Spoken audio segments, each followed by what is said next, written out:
permission. Welcome back to Austin's Talk Radio 1370, The Right Choice. You're listening to The Shift Economy with your hosts, Paul Harmon and Ricky Neer. And we have a caller on the line. Hello, welcome. Welcome to the show. Hello. Hello, who's on the line? This is Tim. Hello, Tim. Welcome to the show. Did you have a question? Yeah, Paul, you had asked a question about, or put the question out there about changing once you get out of the corporate world and into entrepreneurship. Uh-huh. If I can add my 2 cents worth in there. Please do. I think it's more of a paradigm shift than anything else. Because you're taking the experiences that you learned in the corporate world. Yep. And then once you take those experiences in the corporate world, you're going to go out and do what you like to do in the entrepreneurial world and start doing your own thing. So just a little bit of a paradigm shift, and off you go. You know what? That's a really good point. Now, how do you feel it's easy to make that transition from your point of view? Well, actually, I wouldn't say it's easy to make that transition. Just thought I'd ask. Not at all. Not at all. It's a lifestyle change. Well, listen, at the risk of being a little cheesy, then what I'm going to suggest is here in Austin, Steve, what's the address? Because on the 28th, we're actually doing a session, and it's free, by the way. It's 1801 South Mopac, and it's in the Keller Williams, what do they call that? The Corporate Development Center on Mopac. And we're going to be going over how to actually tie the left brain, right brain, and put it all together. So we would love to see you there, Tim.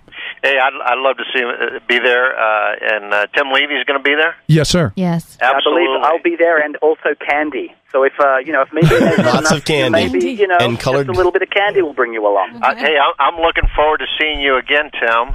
This is Tim without the accent. Right. Oh no, you have an accent. You kind of threw us for a loop there. Hey, Tim, listen, thanks for calling in. We look forward to seeing you on the 28th. We've got another caller on another line. Hello, welcome to the call. Hey guys, how are you? Hello, who is this? This is Jeff from Boston. Hello, Jeff. From How are Boston, you? I love it. My old stomping grounds. Yeah, just streaming you guys online. This is good stuff. I was chomping at the bit for somebody to say, we're going to take some calls. I'm like, I got to talk to these guys. Awesome. Yeah, you guys are talking about, programming and, and talking about that. I was brought up in a neighborhood where the quote-unquote grown-ups, they were saying things like, money is the root of all evil, yet at the same time, those are the same people you're watching spend half their paycheck on lottery tickets. Right. This type of, hypocrisy or conflict, obviously, being an entrepreneur myself, I've found it's pretty difficult for me to gain clarity when you're, and I was going to call and say, geez, how do I deprogram myself? And I that's probably not the word to use. Can I talk to this one, guys? Is that all right? Please do, Tim. Yeah, have at it, Tim. I actually have worked with someone, and the way I did a session with this person, and we were looking through her life, and it's almost like every time she nearly gets some money, she loses the money. Every time she gets a little bit, it's gone. She was just consistently shooting herself in the foot. And we went back through, and we found out that, and I think this caller is extremely, extremely fortunate to have a consciousness of this, because we had to go dredge in and find it, but what she eventually came out to me with was this, which is amazing. She said, money is disgusting. Mm-hmm. Yep. This was what she had been programmed to believe by her family.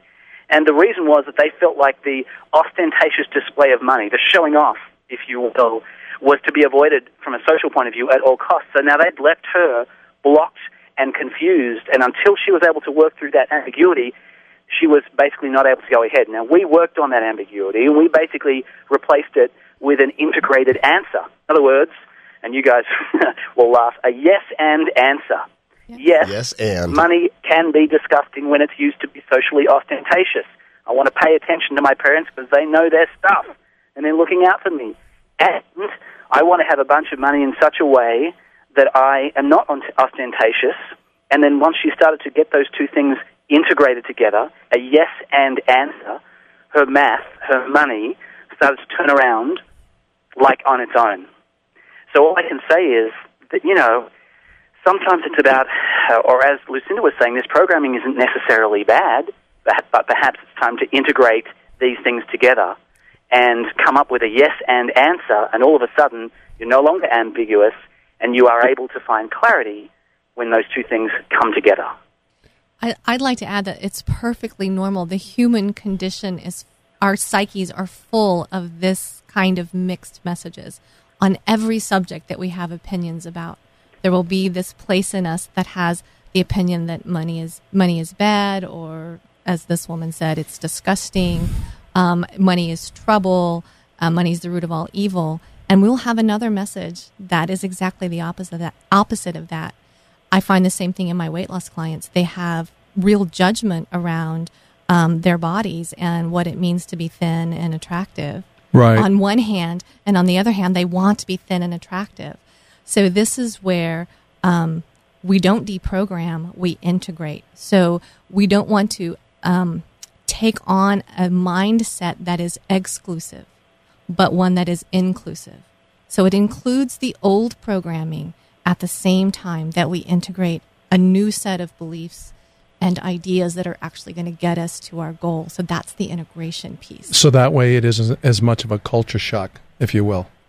Is that what I'm hearing? Because that's what it sounds like. Yeah, and I just don't think that it works any other way. What we're really talking about, if you think in terms of psychology, is the shadow.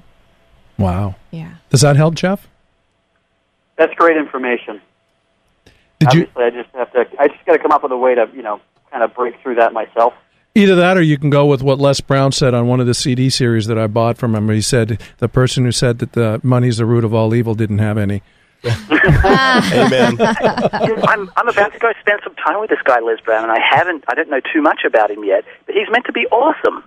Yes. He is, but he was joking. All right, well, I'll have to call him on that. I guess I'm meeting with him in Toronto in a couple of weeks. Uh-huh. So I'll take a note from you, Paul. We'll see if he was joking or not.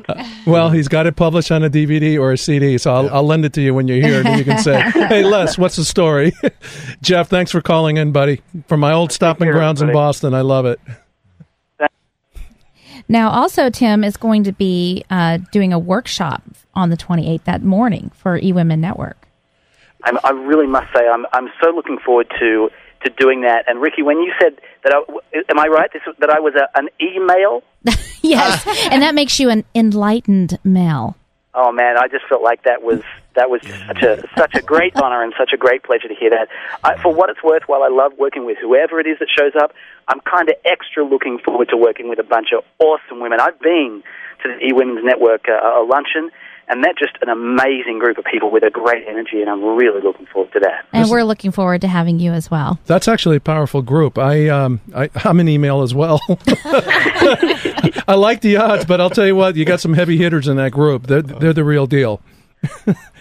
Well, listen, we're starting, as we begin to wrap up the show, we still have some time left, obviously, but what I'd really like to focus on from the both of you, Lucinda and Tim, is, Steve, you had brought up takeaways. And one of the things I like to do with every show is, if you would, share with our audience, what do you think about everything that we talked about today are some really key points that you think people should take away from our conversation today? And then how do you think that actually ties into the shift that we're actually experiencing with the shift economy? Tim, you want to go first this time? Oh, sure, absolutely. So in terms of key takeaways from what we've been speaking about, and I feel like I can, now I know Lucinda just a little bit better, the notion that you are looking for clarity and that it is worth taking some time with your work with Lucinda, whether you grab a book and work through a process, however it is that you get there, that clarity is so important. And then the second thing I'd say is that clarity wants to be an integration. This is not a judgment situation where you judge, your background, your growing up, things you've been needing to do. This is more of okay, if I did all of those and they were perfect, how would I integrate them in such a way that I get myself now to the next place I want to go? And you were talking about takeaways, and Paul, I don't know if this is a helpful thing, and we did mention it, but for anyone who wants a little takeaway, you could rock onto my website, and there's a little article that I give away, their little ebook called The Sneaky Secret to Finding Your Life's Purpose. And you can get that right on the homepage of the site. No, Tim, that's a little takeaway. That's a giveaway. I'm talking takeaway. But that's okay while we're at it. What could I say? Good show. Lucinda, what about you? I'm Tim's were perfect. They were ones that I would have said as well. I want to add to that. I feel like a broken record. I say this on every show, but it is okay. to align yourself with people who are on this same journey, to put yourself in community with people who are pressing their edges, who are also looking for clarity, who are also setting those goals to take themselves to the next level. I think we can get ourselves in trouble when we try to do it on our own. And I love coaching. I totally believe in coaching. I have coaches of my own. There's an amazing thing that happens in the mentorship relationship as far as accountability, but that's just one form of community, and the other is really aligning with the group of people who are moving in the same direction. And take the time to give yourself that gift of community and that gift of mentorship. It will springboard you ahead, years and years and years, besides trying to do your own. I'll tell you what, just from our conversation today, I actually picked up something that was real powerful, because one of the things I've been trying to do in the financial world is deprogram people from the old way of thinking. I've learned from the two of you that probably making it a little bit more difficult, as opposed to we should integrate into what's going on into the future. So thank you for clarifying that. Anyway, that about wraps it up for today. This is your host, Paul Harmon and Ricky Neer, reminding you that in a rapidly changing world like we find ourselves in today, as Lucinda actually very adequately pointed out, a great way to accelerate your growth is through regular access to like-minded people, but people who are consistently choosing to be more, do more, and have more. And if you think about it, after all, isn't that what having a sensational life is all about? And isn't that what we all want? Until next time, be sure to tune in next Saturday right here on The Shift Economy on Austin's Talk Radio 1370, The Right Choice.